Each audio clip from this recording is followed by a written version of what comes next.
Everybody get down. The shots go off. The shots go off. Everybody get down.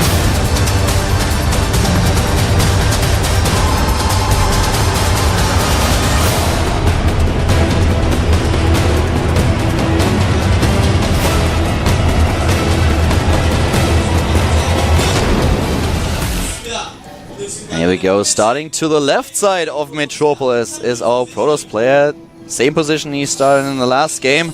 It's of course the Slayer's player. Slayer's puzzle. Wants to pull ahead and get a positive rating right now. He's tied at 1-1. That would really help him a lot. Now he's up against the Terran player, not against the Zerg, to the top of the map, close air. We have the FXO player in the blue. His ideas, of course. FXO GuMiho. Towel Terran. Looking a little bit tired in there, but looking good so far in his matches. Obviously, he lost the game, but he did look strong, like he wasn't showing any main weaknesses in his play. Just really struggled against the style of Sniper. Yeah, he played the first game against Sniper on Antigua Shipyard today, so a map that gave him a bit of an advantage. And I think one of the biggest problems that GuMiho actually had against Sniper was that his Banshee play that he really committed to in the early game was not as successful as he hoped for. Yeah. He took down a Queen or two and a couple of drones, but in the end he lost this one Banshee too early. Yeah, when you lose that one Banshee, you lose so much power. Yeah, and the other thing is he delayed Banshee number 2 and number 3, number 3 and number 4 for too long. So, because he was supply blocked, so that was a big problem. If you have those 4 Banshees in position earlier, you can do so much more damage and really overwhelm your opponent. But that didn't work. GuMiho in the end losing the map and therefore being on 0-1 records right now. So now he has his second game. He's up against Puzzle, a player who is looking at 1 win and 1 loss in this up and down group. And let's see what is going to happen on this Protoss versus Terran now. Yeah, he's going to be able to get into the Terran player's main base, as GuMiho did not do the early wall. Wants to get his command center out faster. There's 2 ways to do this, and every Terran player has to make the choice. Do I block the probe out with my pylon, or with my depot rather, and make the command center a little bit later? Or do I make the command center a little bit faster, not make the second pylon? In this case, he decides to block the probe in, so he can kill it for sure, and then make the command center on the outside, so he delays it just slightly. But there's obviously different ways of doing this. In Terran versus Zerg, almost every Terran will skip the second depot because it's not as important to kill that probe. It's always awesome when you can take down a few of the hit points of the first Marines. That's always what you want to do. So you lose your probe, you know that already. You can spot what's going on in his opponent's main base, but as soon as the Marine is out, you want to damage it at least a little bit. Very true. And GuMiho knows exactly what Puzzle's doing. He's like, okay, 1 gate expand. That's what I expect. He does see a ton of Chrono Boost though, and this is going to be a little bit scary. He will have to make sure to have the bunker up. In fact, that first Chrono being used on Warp Gate research. And another one on the Stalker, and we have the 3rd base. Oh, no, sorry, the expansion being built for GuMiho on the high ground, not on the low ground. I think it's because he saw the Chrono Boost, and he actually comes back in and verifies that that Chrono Boost was used on Warp Gate research, because he's thinking to himself, this is very likely potential pressure. It could be 3-gate pressure, it could be even a 4-gate way all in. He has, he's going for a 4-gate most likely. He has cut his probe production at 20, and there they are. 3 additional gates. Puzzle is going straight for a 4-gate here. And GuMiho has reacted so well to this. He scouted very carefully the Chrono Boost. He clicked on the Nexus, saw how much energy was there, and he made his command center on the high ground as a result. Now he's got 2 barracks. He needs a bunker though. This is going to be a concern, but he doesn't have to have it yet. In fact, he'll probably use this SCV that's coming home to make it. Well, maybe not, but he will need to make that eventually, otherwise this attack will kill him. The SCV has been spotted by the Stalker at the Zalnaga Watchtower. He tries to go in once again in order to spot what's going on. Oh, and he's going to get denied. Yeah. Such great vision here by Puzzle. But he builds the bunker. He builds the bunker, and now GuMiho is looking at a really, really good position in this game. Yeah, it's almost impossible to make a 4-gateway attack work when your opponent is up his ramp with the bunker. All it takes is a simple repair. It's so hard to actually force your way up that choke point. And what will likely happen here is GuMiho will hold the 4-gate pressure, then he will have drop ships out at close air positions, and he's just going to be able to drop Puzzle all day. And of course he will also have the better position and economy, but the main question is how successful is this 4-gate? Is he able to bust through? I highly doubt it. Not if GuMiho plays things safe and really pays attention to what he's doing, doesn't be caught out of position, and so far it doesn't look like this is going to happen. He already spotted the units. Yeah, pulled SCVs immediately, 4 of them, and that's all he needs. Marauders are also ready, and here we go. Bye-bye Zealots. Pulls back the Marines. He has to target the SCVs, but he takes out a Stalker already. And this forward pylon is a big concern. He needs to keep vision there so he can warp up the Zealots. And at the same time, look at these Stalkers. Stalker number 1, 2 dies. Number 3, he tries to walk in here, and now suddenly the wall is open. Yeah, and he doesn't want to warp in Zealots because they will take damage, and GuMiho holds. Doesn't matter anymore with the first Marauders now being out as well. The Stalkers are not an issue anymore, and of course the Spunker is well positioned. So right now we have a Harvester count of 24 to 24. We have the double orbital command, double mule there for GuMiho. He's supply block right now, building double supply depot, and has the Stargate in production, the Starport actually. And he'll be able to use drops right away. I think that Puzzle with his robotics facility here is gonna, maybe he'll make a Warp Prism, try to go for a secondary attack before Stim is done, but he's actually starting Observer, which is kind of like signing his tombstone, because there's no way that GuMiho is gonna wait too much longer to move his command center down. He's gonna have better production already with the Medivacs coming out. He's gonna have Stim out. And Puzzle will never be able to contend with this armor. We talked about this before when we saw the other Protoss versus Terran, in which Ace was able to get ahead, but then it was like, well, there's Medivacs out. How do you deal with Medivacs without some sort of tech on your own? And there's the robotic support base. So Puzzle is taking a lot of risks here. He's just taking right up to this, but this is basically what he has to do. Yeah, he's already so far behind that he needs to take a little bit of a gamble in order to get him back into the picture. And now, of course, with the first 2 Medivacs being built, GuMiho is just seconds away from his own chance to be aggressive. And with the close air positions that we have, he can start to drop in his opponent's base.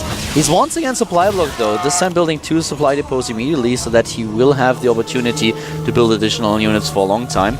But he needs to take a position at the lower ground with his expansion. That's exactly what he does now. Moves the second orbital command to the mineral line.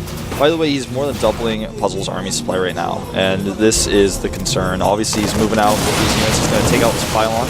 Does not spawn the pylon to the right side, but the first Medivacs are here now. The problem is, though, that with the pylon on the right side and the the probe in position, he can warp in a few Zealots if GuMiho doesn't see it, and then sneak into the mineral line. So this is definitely a concern here, and a bit of an oversight for GuMiho. But the other thing to note is that if he actually spends a warp in there, there's no way he can defend against this attack. So he's going to have to make a tough choice, you know. If the warp in is there, can do some damage to GuMiho. He sees the push coming now. His Colossus is almost out, but it's not here yet. Yeah, it's not here yet. And of course, those Medivacs now with a vision on the high ground help him a lot. He's controlling the ramp at this point. Yeah, and he's got Stim, and he uses it. Combat Shield's about to finish. Targets down the Zealot, but the Colossus is here. And, you know, Puzzle actually may end up holding this, but he's losing so much in the process. Oh, he needs to be careful with his Colossus. And more of those Stalkers are just dying. This was definitely still a cost-efficient trade for GuMiho. Yeah, but Puzzle actually not going to feel too bad about things after that. Combat Shield's not being done was a big problem for GuMiho. And we have let me have a quick look at this. 37 against 40 Harvesters. Puzzle now with additional attack. The Marauders spotted the pylon, and now there's a warp in the Zealot is on his way. But that should be no issue for GuMiho. He's just going to maybe take out 1 SCB at the natural.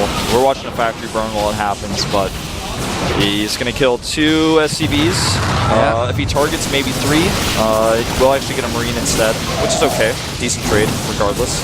Yeah, that Zealot was definitely worth it. The pylon has been killed and Puzzle is now supply blocked. Third base being established for GuMiho, who still produces SCVs. He's at 42 to 42. And he sends in the 2 Medivacs, the 2 additional ones just move in, so he's now on 4 Medivacs.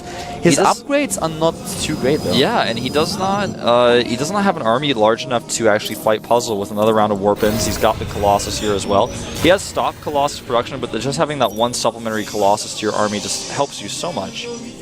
And GuMiho, he wants to continue to be aggressive. He wants to attack, maybe trade some units just like we saw him in the first fight, maybe get away with the drop, take out a structure. GuMiho is the 3rd base now on its way. He has +1 attack started. Puzzle, on the other hand, starts with their first armor upgrade here. And GuMiho cannot really drop into his opponent's base at this point. He's taking a bit of a gamble. He takes down the Observer, which is really important here. Now he has a good shot at least trying to drop with 1 Medivac without Puzzle spotting it immediately. Yeah, he may have to use a second scan for the second Observer. But another thing to note is that GuMiho is continuing Viking production, whereas Puzzle has stopped Colossus production, so this is going to really affect how the composition of GuMiho is made and may catch him off guard. But with this drop, he will likely spot the Twilight Council or Temple Archives that's coming up. Drops into the main base now, and Puzzle does not see this. And here they go. Try to take down a few units. Is he able? Yes, kills a few Harvesters here. 1, 2, 3, 4, 5. Well done so far, and those zealots are not going to be a big issue. One marine dice, that's all there's to it, but on the other hand, the main army of GuMiho is now retreating as Puzzle just forces them back. Vikings are already on the map though, and there are already 4 of them. A 5th one is going to pop out soon, so Puzzle should not be too confident with this small force that he has on the map now. Yeah, he's got to be so careful about that. The Immortal joins the mix though. And he actually, I don't think he should fight this. Even with charge, Guardian Shield goes up. He's going to lose the Colossus right away. Now the Vikings can land. He cannot win here. Yeah, there's no way.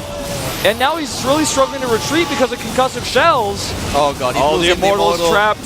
The Sentries and the Immortals, they die. Puzzle at 76 supply has now a few units in the main base as well that are once again harassing his mineral line. He's down to 41 harvesters against 51. And here comes the Bioforce of GuMiho with a nice stutter step, dodging those zealots. There are a lot of them, but Puzzle is taking a ton of damage.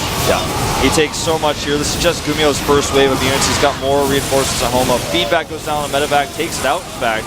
And he will actually get potentially one more Medevac. That's quite nice. But the High Templar, it dies, he kills the Sandbeast, he kills the Stalkers, the Archon, yes, might turn things around, but the problem is that the second wave of attack is now coming his way. GuMiho doubling Puzzle supply, Storm is not ready, the 3rd base for the Terran player to back things up. This is not looking good. Yeah, the worker count now down to 37 for Puzzle. He's not really mining in his main base. The drop is still not dealt with. Now he's got units at the front of his base. With a Viking for vision, even some more Medevacs here.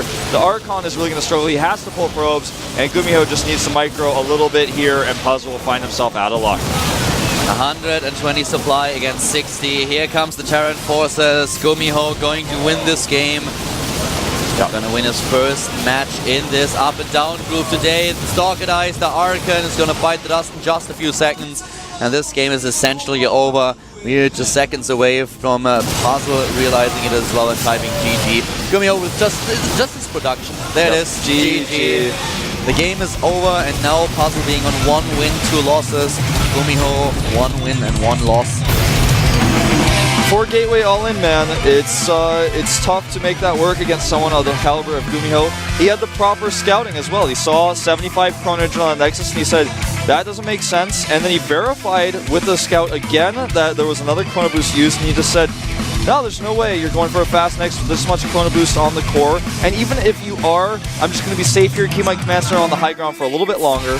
Really respectful play to look at for GuMiho. And now we have a very important match for not only Ace, but also Sniper. They are facing each other on Cloud Kingdom, and if Ace loses against the Zerg player now, he will be out.